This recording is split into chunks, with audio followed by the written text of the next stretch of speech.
একটা ঐতিহ্যবাহী দীর্ঘদিনের একটা মানে মন্ত্রণালয়, আর আইসিটি হচ্ছে নতুন।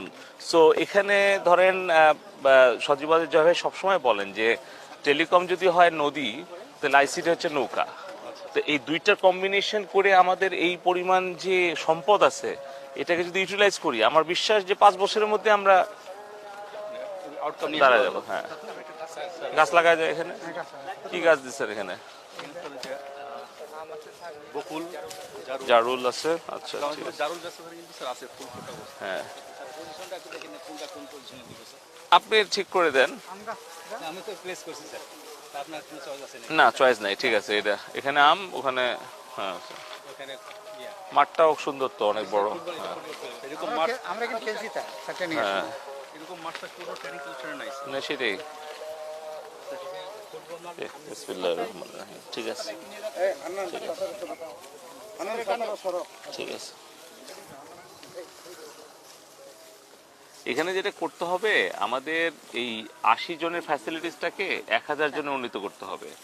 আর লোকবল, জনবল, প্রশিক্ষক এবং সাথে হ্যাঁ সাথে ওই যে বললাম যে কিছু মেন্টর, কোঅর্ডিনেটর, কোচ, এই নতুন কিছু হ্যাঁ মানে আমাদের যেই মানে দক্ষ মানে কর্মকর্তারা আছে এক্সিস্টিং, যারা সিনিয়র আছে, ওখান থেকে আমরা ডেপুটেশন এখানে দিয়ে দিলাম, সেটা আমি বলছি। আর এখানে যে এক্সিস্টিং যে সিভিল ইনফ্রাস্ট্রাকচার, যেটা ধরেন আমি যেখানে বসে মিটিং করলাম যে রহিম সাহেবের মানে রুমে, ওখানে 2 তলা আছে কিন্তু 4 তলা করা যাবে। এটা মাননীয় প্রধানমন্ত্রী সবসময় বলেন যে ওইটাকে স্যাচুরেট পর্যায়ে নিয়ে যাওয়া, মানে ম্যাক্সিমাম ইউটিলাইজটা করা। তাহলে এখানে আপনার নতুন একটা ভবন করতে যে টাকা লাগবে, সময় লাগবে, আর এখানে এই বিল্ডিংটারও তো লাইফ নষ্ট হয়ে যাচ্ছে। তাহলে আমি যদি এখানে ধরেন 2 তলাটা 4 তলা করে ফেলি, তাহলে আমার ধারণা অনেক কম পয়সা যাবে। একটা উদাহরণ দিই, আমাদের জয় সেট সেন্টার 555টা আমরা সারা বাংলাদেশে করতেছি, এটা মাত্র 700 কোটি টাকা দিয়ে হচ্ছে। কেন? কারণ 5000 স্কোয়ার ফিট উপজেলা কমপ্লেক্সের 4 তলার উপরে 5 তলা করার একটা জায়গা আছে। তাহলে আমার জায়গা কিনতে হলো না, ফাউন্ডেশন দিতে হলো না, আর ওই উপজেলা কমপ্লেক্সও 5 তলা করার মানে ক্যাপাসিটি আছে, কিন্তু করে রাখছে 4 তলা। তাহলে পরে ওইটারও তো লাইফ শেষ হয়ে যাচ্ছে। হ্যাঁ, 20 বছর যদি পার হয়ে যায়, তখন ওই বিল্ডিং এর দেখা যাবে 30 বছর পরে আর ওই লোডই নিতে পারবে না, তাহলে হলো না। এই কারণে আমরা কিন্তু এলজিডি কে টাকাটা দিয়ে দিছি। এই যে মানে জয় ভাই সবসময় বলে যে একটা হোল অফ গভর্নমেন্ট অ্যাপ্রোচ নিতে হবে। আপনি দেখেন এলজিডি মন্ত্রীর কাছে যখন প্রস্তাবটা দিলাম, রাজি হলেন। আমাদের অলরেডি কিন্তু 243টা মানে কনস্ট্রাকশন চলতেছে। তাহলে কি হলো, এখন আপনি ধরেন নতুন করে যদি ডুআইসিটি আবার জায়গা কিনতে যেত, আবার 5 তলা ভবন করতে হতো, তাহলে ফাউন্ডেশন দিতে হতো।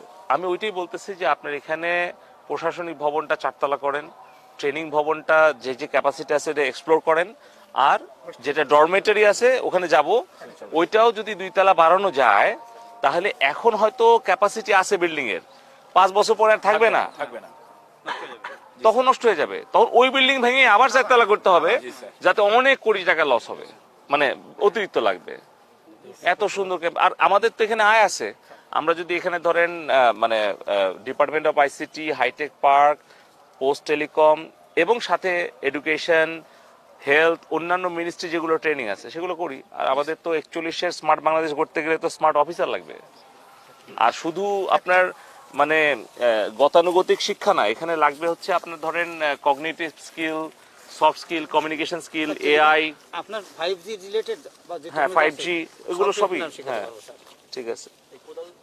এই মাটিগুলো ভালোই আছে মোটামুটি। হ্যাঁ, মানে পলিথিন পড়ে নিতে স্যার, এই পজিশনে থাক স্যার, অন্য গাছ আছে, অন্যগুলো লাগাই দিই। ঠিক আছে, ওকে। তাহলে আমরা একটু ওই ডরমেটরিতে যে তারপরে বের হই। ঠিক আছে, তাহলে আমার মনে হয় কি আপনারা 3টা প্রপোজাল দেন। একটা হচ্ছে যে আইটিইউ এর মানে দ্বারা প্রতিষ্ঠিত যে আপনার ধরেন অন্যান্য প্রতিষ্ঠান আছে, ধরেন ইন্ডিয়া, শ্রীলঙ্কা, সিঙ্গাপুর, ইন্দোনেশিয়া, তাদের সাথে একটা নলেজ পার্টনারশিপ করা, যে আমরা কি তাদের সাথে খাপ খাই আগাচ্ছি না পিছায় গেছি, নাগায় গেছি। তাহলে আর আইটিইউ এর যে আমাদের নেক্সট 2 সপ্তাহ পরে আমাদের মিটিং আছে, ওখানে আমি তুলে ধরবো। তাহলে একটা নলেজ পার্টনারশিপ হলো। সেকেন্ড হচ্ছে যে আমার existing resource, existing human resource এবং যে ক্যাপাসিটি বিল্ডিং এর সুযোগ আছে, এটা দিয়ে আমরা অল্প টাকায় হ্যাঁ আমরা কতটুকু করতে পারি সেটা একটা বিজনেস কেস কারণ। আর থার্ড হচ্ছে নতুন হ্যাঁ একটা ইয়ে করা যেটাকে একদম পুরো এই 82 একর জায়গাটার কমপ্লিট একটা ওয়াল স্ট্যান্ডার্ড, যেখান থেকে আমরা আগামী 20 বছরে আমাদের বিনিয়োগকৃত অর্থ উঠায় আমরা আরো আগাইতে পারবো। এবং সেটা হচ্ছে একটা তো প্যারাডাইম শিফট হচ্ছে, মানে আমরা তো একটা ট্র্যাডিশনাল অ্যানালগ বাংলাদেশ থেকে ডিজিটাল বাংলাদেশে আসছি প্রধানমন্ত্রী শেখ হাসিনার নেতৃত্বে। এখন সামনে উনার স্মার্ট বাংলাদেশের ভিশন, তো এইটা তো একটা নতুন ভিশন। তো তার জন্য তো আমাদের ধরেন পোস্ট টেলিকম এবং অন্যান্য মন্ত্রণালয় যারা আইটি মানে দেখে তাদেরও তো রেডি করতে হবে। এটা শুধু এর ইনকাম না, ওভারঅল সোসাইটিতে ইনকাম হ্যাঁ মাল্টিপ্লাই হয়ে যাবে। একটা তো হচ্ছে আপনার আয়টা, আর একটা হচ্ছে যে আপনার যে মানে ন্যাশনাল ইকোনমি এবং সোসাইটিতে ইম্প্যাক্টটা হবে সেটা তো হতে হবে। কারণ আমার ডিপার্টমেন্ট অফ আইসিটি ওরা শত শত ছেলে মেয়ে ঢুকতেছে, ওরিয়েন্টেশন নাই। কোনো ওরিয়েন্টেশন নাই, হুট করে ঢুকতেছে রয়ে গেল। কিন্তু এখন গভর্নমেন্টের কি প্রায়োরিটি, এখন পুরো ওয়ার্ল্ডের টেকনোলজি কোন দিকে, বা তার মিনিমাম এটিকেট বা নর্মস, হ্যাঁ সেগুলো এগুলো একটু রেডি করা দরকার।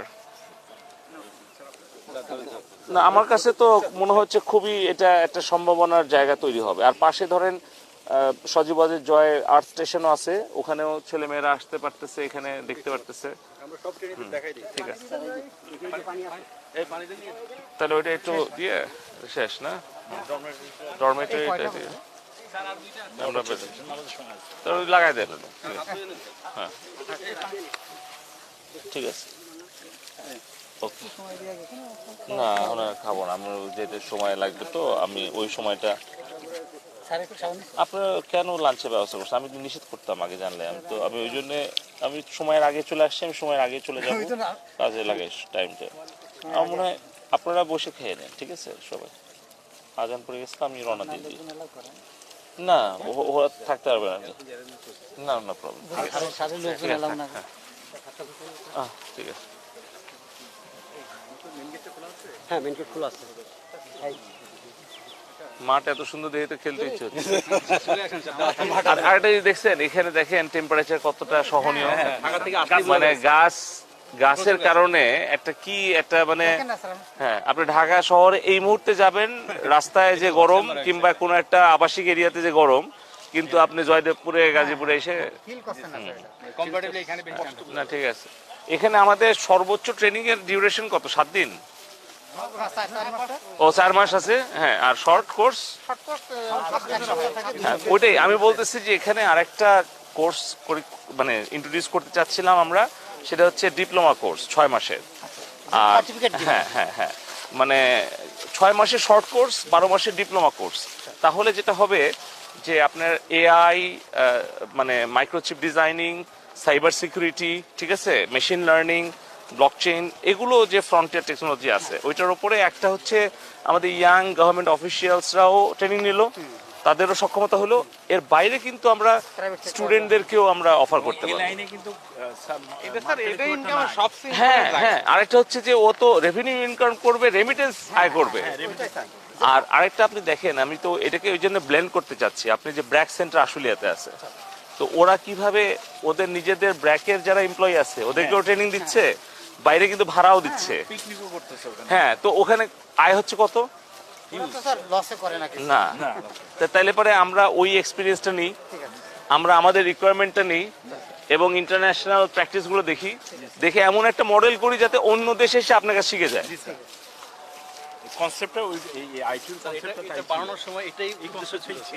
ওই যেই উদ্দেশ্য নিয়ে বানানো হয়েছিল সেই উদ্দেশ্য আমরা এখন করব, ঠিক আছে? আর এখানে আমার ধারণা এই বিল্ডিংটার এখনো ক্যাপাসিটি আছে, মানে আমার মানে ধরেন কমন সেন্স দিয়ে আমি যেটা দেখতে পাচ্ছি। তো এখানে আমরা ওই না এখানে আমি বলতেছি যে না এটার তো মাস্টার প্ল্যান ডিজাইনটা আছে না, ওটা বের করেন, বের করে নিয়ে আমরা বিটিসিএল থেকে আমরা এখানকার যে সক্ষমতা তৈরি, এটা কত টাকা আমরা দিয়ে দেবো। কত সুন্দর না নাই তো, ওদের তো অত সম্পদই নাই, কিন্তু আমাদের থাকার পরেও আমরা কেন কাজে লাগাবো না? হ্যাঁ অবশ্যই। হ্যাঁ হ্যাঁ এখন আমরা ইউজ করব যত মানে লাইট ওয়েট ম্যাটেরিয়ালস, না আমার ধারণা এগুলোর এমনি ক্যাপাসিটি যথেষ্ট ভালো আছে, কলাম তো স্যার কোয়ালিটি কিন্তু ভালো। আর এটা তো ইয়ে তো আরসিসি তো, আছে। এগুলো তো মানে না, আগের আমলের না স্যার। হ্যাঁ এটা নতুন ডিজাইনই, খুব সুন্দর। এটা স্যার ডাইনিং টেবিল, একসাথে কতজন খেতে পারে এখানে? 100 লোক। বাহ, আমরাও খেয়েছি স্যার, তখন আমরা ট্রেনিং গুড। সুন্দর স্যার। একটা রুম খুলে দেখাই। হ্যাঁ একটা রুম করে দেখি। মানে এমনভাবে ছড়িয়ে দেওয়া হয়েছে স্যার যাতে জি। কোনো ধরনের মানে নুইসেস না হয়। না সেই জন্যই তো মানে খুবই মাস্টার প্ল্যানটা খুবই ভালো করে করা হয়েছে। স্যার, যাতে এখানে ন্যাচারালি ব্যালেন্সটা থাকে। হ্যাঁ, বাচ্চারা হ্যাঁ, পড়বে, হ্যাঁ, এটা হ্যাঁ। comfortable। খুবই। এই দেখেন তো দুটা বারান্দা। সেটাই, হ্যাঁ দুটা এটা বারান্দা বারান্দা, দেখেন স্যার, হ্যাঁ সুন্দর গ্যাপ দিয়ে। খুবই সুন্দর, খুব ভালো। সেটা কি করতেছে? আমি ওই যে বললাম যে এই যে দেখেন রিসোর্স ম্যানেজমেন্টটা আমরা এই যে বললাম যে এই 5 বছর আগে আমরা জায়গা নিলাম 70 একর 300 কোটি টাকা দিয়ে, তারপরে ওখানে আরো 1,500 কোটি টাকা দিয়ে আমরা ইনস্টিটিউট করতেছি। কিন্তু আমরা যদি আমাদের রিসোর্সটা শেয়ার করতাম, তাহলে সময় আর টাকাটা না। হ্যাঁ এই যে এখন আমরা যে 5 একর জায়গাতে যে 700 কোটি টাকা দিয়ে ইমিডিয়েটলি আমরা 41 তলা করতে পারবো, কিন্তু অন্য জায়গা দিয়ে কিনতে যাই। বেশি জমি নষ্ট করা ঠিক হবে না। না একদমই নষ্ট করবো কেন, আমাদের এটা তো খুব সুন্দর তো। এরকম কয়টা রুম আছে? সিঙ্গেল করা আছে, কিন্তু এখানে দুইজনের একটা রুম ডেভেলপ করা হ্যাঁ এটা ঠিক আছে। আর আর বাকিগুলো বাকিগুলো নরমাল আর কি। না ওইটাকে আমরা আর কি এক নরমাল দেখেন। চলেন নরমাল দেখি। আমি বলছি এখানে ধরেন যে একজন মেন্টর আসলো বিদেশ থেকে, একজন স্পেশালিস্ট আসলো, হ্যাঁ সেটাই। বিদেশি ইংলিশে ওদেরকে এটা করা হয়েছে। হ্যাঁ একটা নরমাল সো আমি চাচ্ছি যে এটা এভরি ডে এটা ফাংশনাল থাকুক। আমার কথা বুঝতে পারছেন? এটা স্যার কিছু ডেভেলপ করে চাবি নিয়ে আসতেছে স্যার নরমাল সুন্দর, হ্যাঁ। এটা আরেকটা মজার জিনিস হলো স্যার দুইটা বেড আছে কিন্তু একজন আরেকজনকে দেখবেন আছে। ও তাই তো, হ্যাঁ মানে শেয়ার করবে রুম। মানে আপনি দেখেন যে আর্কিটেকচারাল যে একটা মাইন্ড তারা অ্যাপ্লাই করছে, মানে এখানে বসতেছে বাট একটা প্রাইভেসি, মানে কাইন্ড অফ প্রাইভেসি কিন্তু দে কুড মেইনটেইন। দেখেন স্যার, এখানে পড়ছে তো দেখবেন হ্যাঁ। পড়বো ওখানে। আমরা হ্যাঁ পড়েছি তো স্যার ওখানে। হ্যাঁ নাইস, আর লাইট দিয়ে ঘুমানো অসুবিধা না, আপনার ডিস্টার্ব হবে। হ্যাঁ সেটাই, দুইজন থাকে স্যার। দুইজন থাকতাম। হ্যাঁ এমনিতে এখানে একটা বেড থাকবে, এখানে একটা বেড। হ্যাঁ বুঝতে পারছি। মানে আমি বলছি খুব স্মার্ট ভাবেই ডিজাইন করা। আমার পয়েন্টটা হচ্ছে যে এই যে ভবনটা আছে এটাকে মেরামত সংস্কার কি সুন্দর, মানে এটা এটা একটা অত্যন্ত অত্যাধুনিক স্মার্ট, হ্যাঁ মানে একটা কিন্তু অ্যাপ্রোচ নিয়ে করা হয়েছে। তো এটাকে এখন আমরা এই রিসোর্সটাকে আমরা 6 মাসের মধ্যে কিভাবে ডাবল করতে পারি, মানে ক্যাপাসিটিটাকে, এটা যদি উপরে কয়তলা করা যাবে? এটা স্যার চারতলা বলা হচ্ছে, আমরা স্যার আপাতত দোতলাই করি। না বলছি যে এটার উপরে তো করা যাচ্ছে, তো তাইলে পরে আপনি ধরেন এই একতলার উপরে যদি আরো 2টা ফ্লোর বাড়ান, তাহলে যে কস্ট পড়বে আপনি নতুন করে 3 তলা করতে গেলে কত গুণ বেশি পড়বে। আমি ওইটাই বলছি, এটা দ্রুত আপনি করে ফেলতে পারবেন, ঠিক আছে? তাহলে পরে আপনার যে আয়টা আছে এই আয়টা কিন্তু 3 গুণ বেড়ে যাবে। স্যার নরমাল একটা রুম যেটা হ্যাঁ, অরিজিনাল ঠিক। চেহারাটা না আমি বলছি যে আমাদের এক্সিস্টিং যে ইনফ্রাস্ট্রাকচার এবং রিসোর্স, হিউম্যান রিসোর্স, এটাকে একটু যদি বাড়ায় দিই তাহলে আয় 3 গুণ হবে। তো ভালো তো, খুবই ভালো। তাহলে টোটাল আমাদের অ্যাকোমোডেশন ক্যাপাসিটি কত এখানে? 112 জন আর কি রাখা যাবে। 56টা রুম তো স্যার, প্রতি ব্লকে 14টা করে রুম, 4টা ব্লক। Nice. 112 আমরা স্যার 80 থেকে 100 ট্রেনিং দিতে পারি আর কি। খুব সুন্দর, তো আমরা স্যার 80 প্লাস মাইনাস রাখি আর কি। ফ্যান্টাস্টিক। আপনি এটা পুরোটা একটু রিনোভেট এবং যেটা এই মানে ক্যাপাসিটি বাড়ানো যায় সেটা আমাকে প্রপোজালটা দিয়ে দিবেন 7 দিনের মধ্যে, ঠিক আছে? ঠিক আছে, একই রকম তো সব, ঠিক আছে। এরপরে আমরা এখানে একটা দিন আমরা সিআরআই এর আমাদের ইয়াং বাংলার প্রোগ্রাম করতে পারবো। আমরা ওই যে প্রতি বছর করি হচ্ছে ইয়েতে সাভারে, জয় ভাই যান ওই যে ইয়াংদেরকে যে দেয়, সেটা তো ওই যে শেখ হাসিনা যুব উন্নয়ন কেন্দ্রে, ওখান থেকে এখানে তো ফ্যাসিলিটি আপনার যেতেই তো অবস্থা খারাপ হয়ে যাবে। সেটাই তো। আমি ফ্লাই বানাইতেছি, আপনি দেখেন, হ্যাঁ এক ঘন্টা হ্যাঁ, কি খবর? রোড বানাইছি, ফ্লাই বানাইছি। স্যার আমরা বিটিসিএল আচ্ছা আচ্ছা আচ্ছা, thank you. বিলযোগ্য কর্মচারী। আচ্ছা আচ্ছা, থ্যাংক ইউ। আমরা স্যার 1585 জন যারা আছি বিটিসিএলে হ্যাঁ বিরত আমি তো তাদের ইউজ কেসটা বাড়াতে যাচ্ছি যাতে আপনারা কাজ করার সুযোগটা বেশি করে পান, ঠিক আছে? স্যার আমাদের দিকে সদা দৃষ্টি রাখবেন। না